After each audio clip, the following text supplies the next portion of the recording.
Halo Sobat Dunia Seribu Besar, semoga Sobat selalu diberi kesehatan, panjang umur, dan rizki yang melimpah, amin. Sebelum masuk ke alur ceritanya, jangan lupa dukung channel ini ya dengan klik subscribe, like, komen, dan share, terima kasih. Mari kita lanjutkan perjalanan, Li Qiye. Saya hanya orang yang lewat. Li Qiye tersenyum dan melambaikan tangannya. Dia menatapnya dengan intens, orang normal yang duduk di sini dengan ketenangan seperti itu. Tidak mungkin, kamu bilang ini adalah sumber desa emas, kan? Dia bertanya. Iya, Li Qiye tersenyum. Kepercayaan dirinya membuat penonton berpikir dua kali. Tunggu apa lagi, mari kita mulai menggali.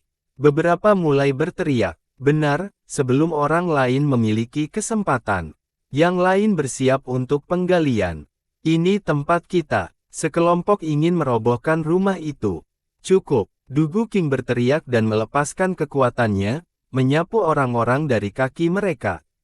Berdengung, sebuah pohon emas yang menjulang tinggi muncul di belakangnya dan melepaskan hukum yang penuh dengan kekuatan. Mereka menanamkan tekanan besar pada kerumunan. Kultivasi tidak terlalu penting karena emas adalah penguasa sejati di sini. Oleh karena itu, menggunakan kekuatan Dao untuk melawan kekuatan Dao adalah tugas yang berat bahkan pada level yang setara. Dugu King bukanlah karakter top di desa emas. Namun, dia sudah kuat di dunia nyata dan menciptakan pohon emas di sini. Oktagon telah diperiksa berkali-kali sehingga sumber akan ditemukan.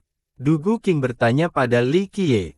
Dia benar, kerumunan bergumam. Lord Alkdir mengunjungi kota itu sebelumnya juga. Kata seorang ahli, kaisar lain dan leluhur primal juga. Seorang pembudidaya tua berkata, mereka akan mengetahuinya. Bukankah kita akan mengetahuinya hanya dengan menggali? Cahaya keemasan meletus dan seekor ular kolosal meluncur lebih dekat. Angin kencang yang memancar darinya disertai dengan racun yang mematikan. Untungnya, ia juga memiliki pohon yang ukurannya mirip dengan Dugu King. Hukum emas darinya menahan racun. Raja Ular, banyak yang menyerah karena ini adalah salah satu dari 3 raja. Dia adalah iblis ular yang menemukan keberuntungan di desa emas. Pasti cukup besar baginya untuk bersaing melawan Dugu King yang berasal dari klan bergengsi. Raja Dugu, haruskah kita memeriksanya? Dia tidak peduli dengan orang lain. Jika sumber ada di sini, kita dapat memutuskan bagaimana itu harus dibagi. Cahaya keemasan lainnya meletus dan seorang penduduk asli muncul. Tubuhnya dilapisi emas berkilauan. Di belakangnya ada sekelompok penjaga, dihiasi dengan tombak dan baju besi emas. Mereka memiliki kehadiran yang memerintah. Raja Emas. Yang lain bertukar pandangan. Meskipun menjadi penduduk asli yang lahir dari mimpi, dia memiliki cukup emas untuk menjadi raja di kota ini. Kami sudah selesai di sini. Yang lain tahu mereka hanya bisa menonton. Oke, karena kita semua di sini, mari kita tarik garis pemisah di antara kita.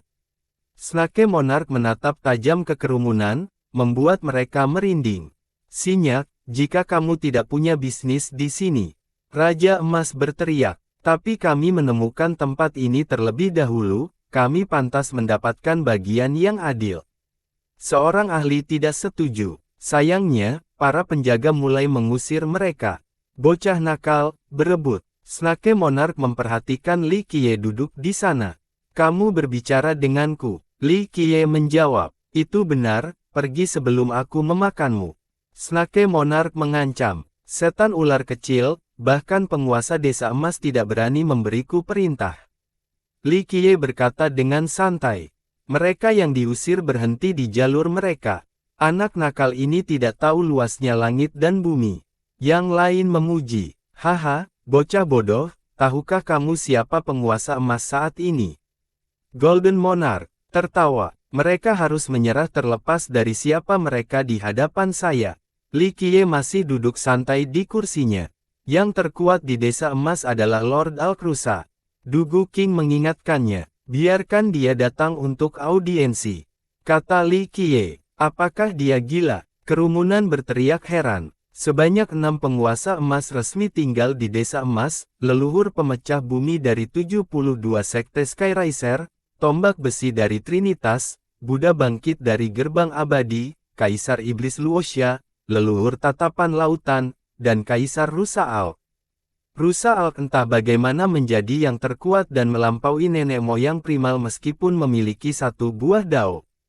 Apakah itu untuk keberuntungan atau keterampilan khusus, dia menemukan emas paling banyak dan menyulap pohon tertinggi. Gelarnya adalah Lord Alkdir, disembah sebagai makhluk tertinggi. Tidak ada yang memiliki kesempatan melawannya karena hukum emasnya yang melimpah. Ada yang mengatakan karena latar belakangnya, dia memiliki seni abadi dari Desolate Ancestor. Ini memungkinkan dia menemukan emas begitu cepat. Rumor lain menyatakan bahwa sebagai rusa roh, dia selaras dengan alam dan memiliki bakat bawaan yang membantunya menemukan emas. Karena itu, dia memiliki pohon emas tertinggi dan posisi tertinggi.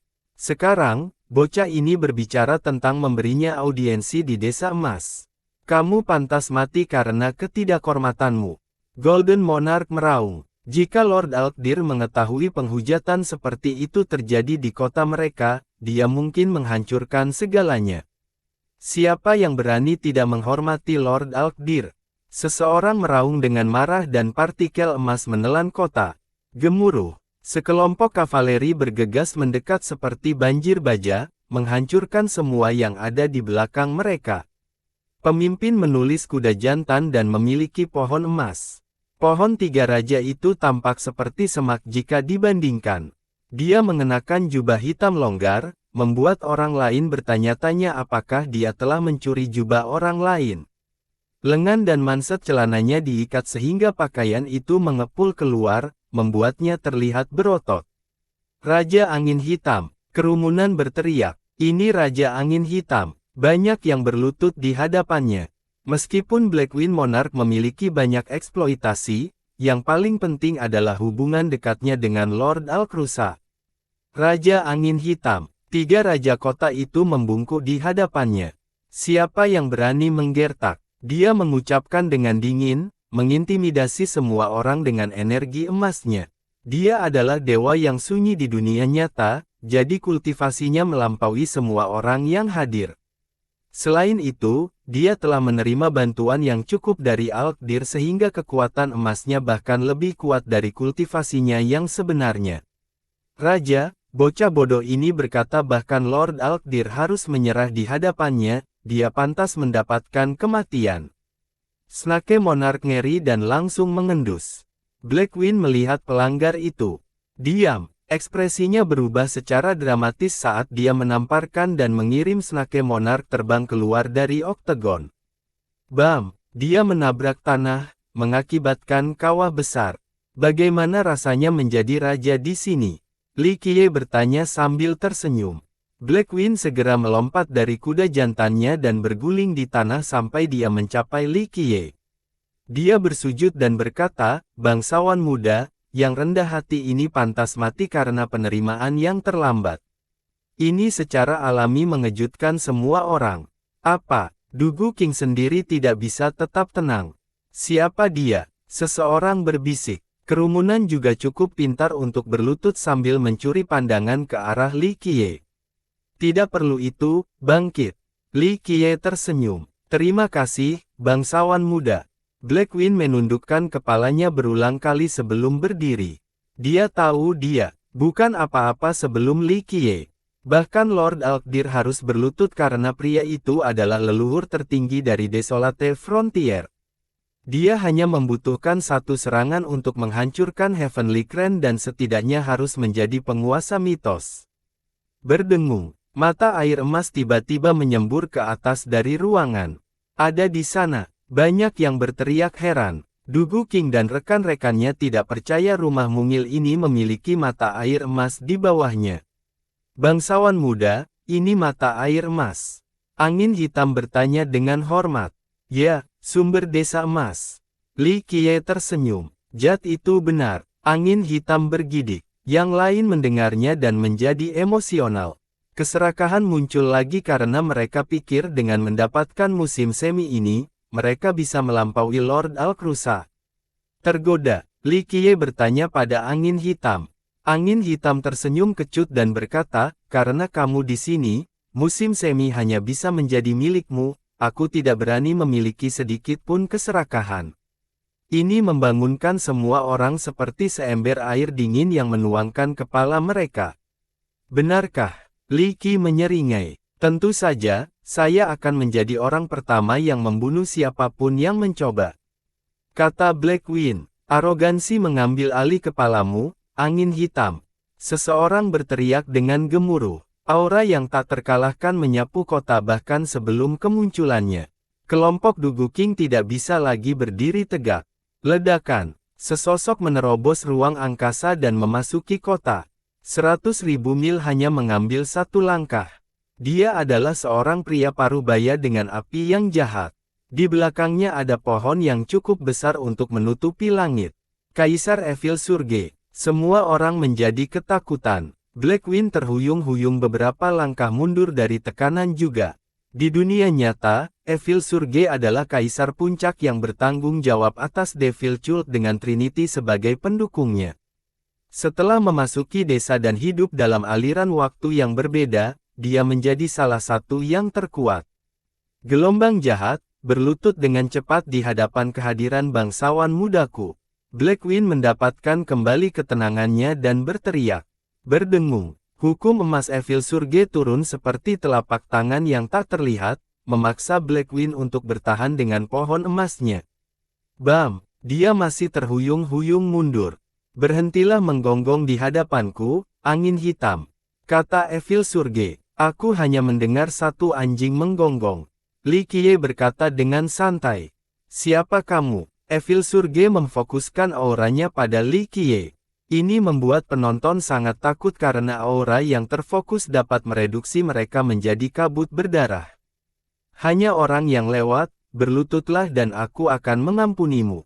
Li Qiye melambai meremehkan. Mari kita lihat siapa kamu. Evil Surge melepaskan cahaya kekaisaran yang mengerikan dari matanya. Pohonnya juga menjadi gemilang. Saat dia menyalurkan energinya, Oktagon menjadi mata badai. Beberapa anggota kerumunan mengompol celana mereka sementara yang lain menjadi lumpuh di tanah di hadapan kemarahan Kaisar Puncak. Gelombang jahat, ini bukan cara untuk bertindak di hadapan bangsawan muda itu. Pembudidaya lain bergabung dalam keributan. Suara pedang memotong Grendao, tampaknya membelah Oktagon menjadi dua bagian. Bam, itu memotong aura Evil Surge. Seorang pria parubaya muncul, membawa pedang besar. Kemejanya tidak terlepas, memperlihatkan otot-otot menonjol dan tato naga emas di dadanya. Di belakangnya ada pohon emas yang tidak kalah dengan Evil Surge. Kamu akan menghentikanku, Goldblade.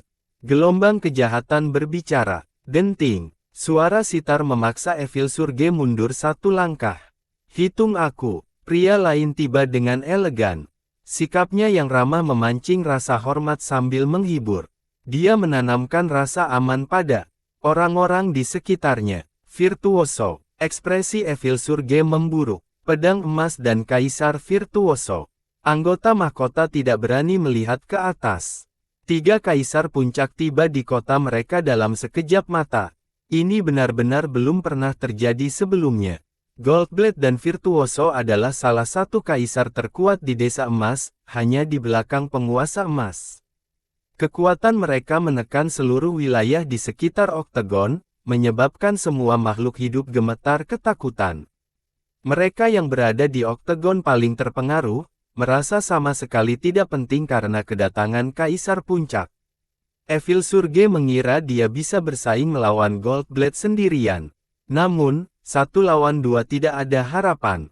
Baik Goldblade dan Virtuoso mendarat di hadapan Li Qiye. Bangsawan muda, Goldblade berlutut. Tuan, Virtuoso berlutut. Kerumunan tersentak saat melihat ini.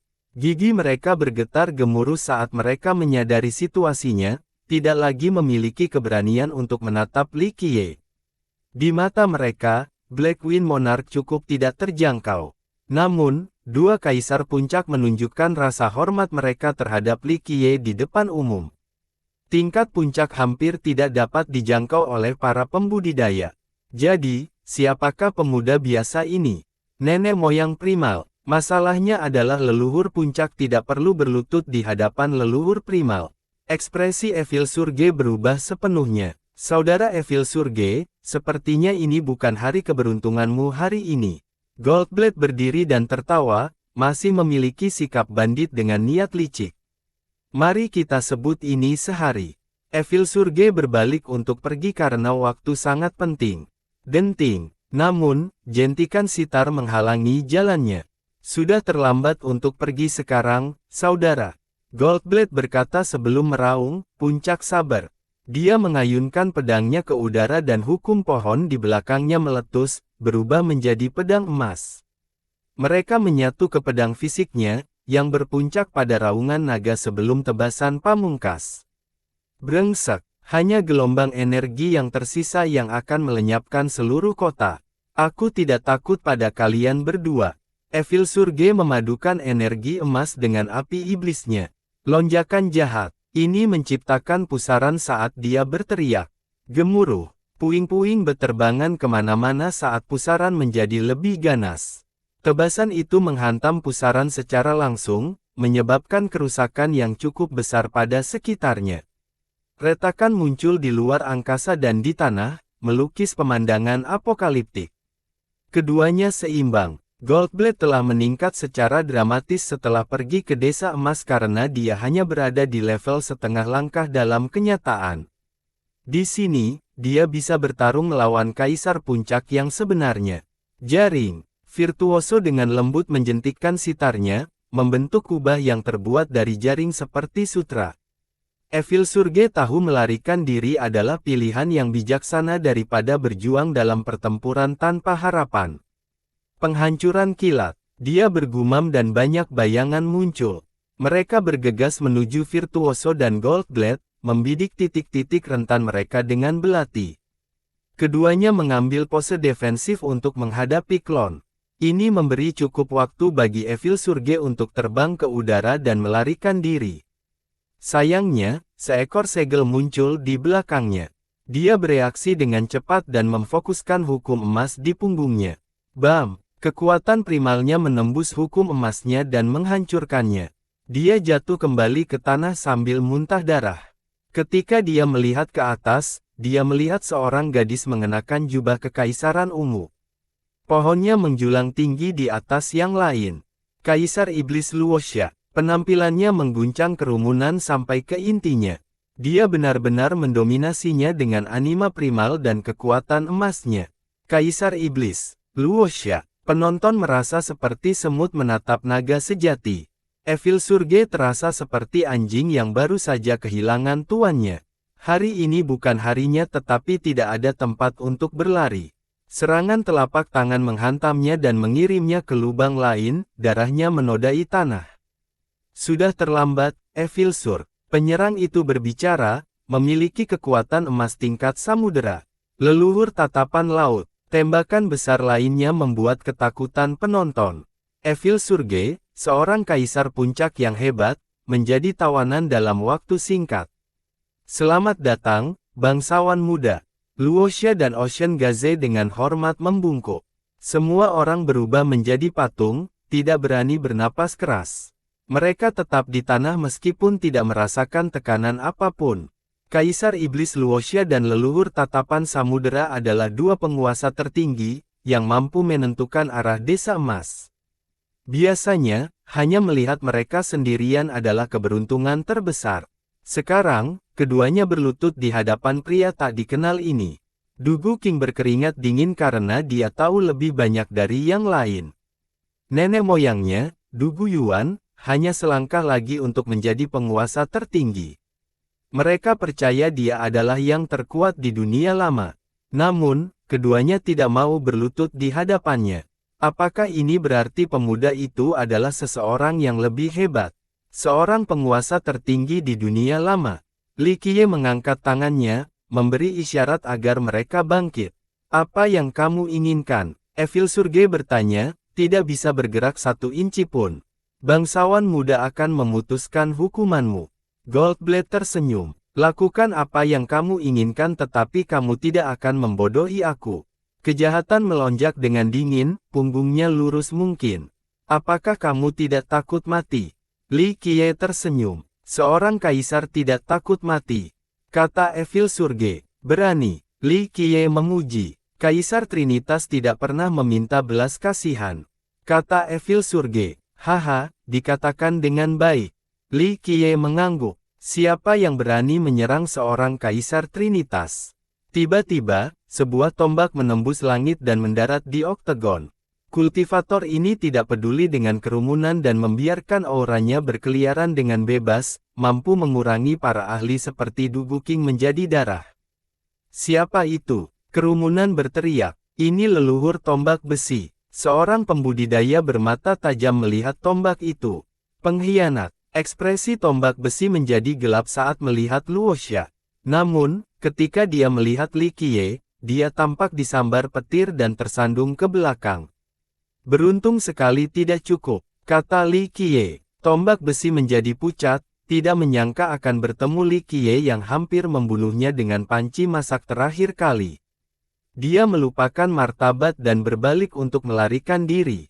Tangkap dia, Li Qiye memerintahkan. Ocean Gaze dan Luoxia segera mengejar, mengejutkan kerumunan dengan kepatuhan mereka. Beberapa berpikir tentang bagaimana mereka telah menyinggung Li Qiye sebelumnya dan pingsan. Sepertinya Trinity tidak bisa menyelamatkanmu. Kata Li Qiye. Saya tidak takut, kata Evil Surge. Baiklah. Li Qiye tersenyum dan berkata, lepaskan dia. Evil Surge dan semua orang tidak bisa mempercayainya. Dia sendiri siap mati. Lain kali lebih berhati-hati. Goldblade tertawa. Evil Surge berdiri di sana dalam diam, tidak tahu harus berbuat apa. Haruskah aku memohon sebelum kamu pergi?